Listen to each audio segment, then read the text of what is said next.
Happy Christmas, Everton fans who are watching this. And 4.5 years, that's a long deal. You know, that's a big commitment, yeah. Isn't it? I mean, we were saying, does this go with the new stadium? It feels like maybe it does. It shows their intent. It shows Farhad's intent, doesn't it, to try and get it right this time. And I think that, you know, hopefully it's exactly what Everton needed for the future, and try and bring some of the old glory and success back that they're desperate for.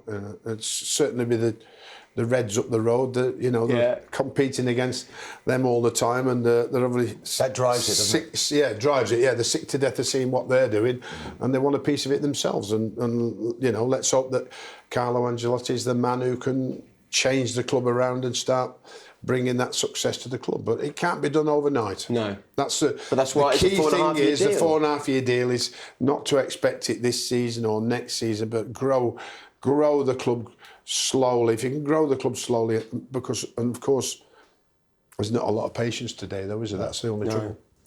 You obviously know Mashiri well. Yeah, Farhad, yeah. Is he the kind of guy that will have patience with you if he feels like it's going in the right direction? You know, you could argue he didn't have patience with you. He didn't have patience with Marco Silva and Ronald Koeman. He made quick decisions. If this isn't going well after 12 months, is he the kind of owner that will still give it that time? I think this time he has to. Yeah. You know, I mean, I think that, you know, the managers that have moved on, including myself, could argue they haven't had enough time. Certainly I can argue I didn't get the time I felt I deserved, but that's the way it is. But results in terms of Marco this year have not lived up to what they expected at the back end of last year.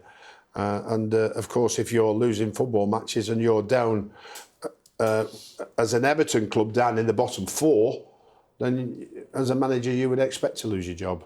You know, but with the commitment to Carlo Ancelotti and what Carlo would want and what they've discussed, which I'm sure has been laid out all in the contracts, then they would look forward to working well together to get it right this time.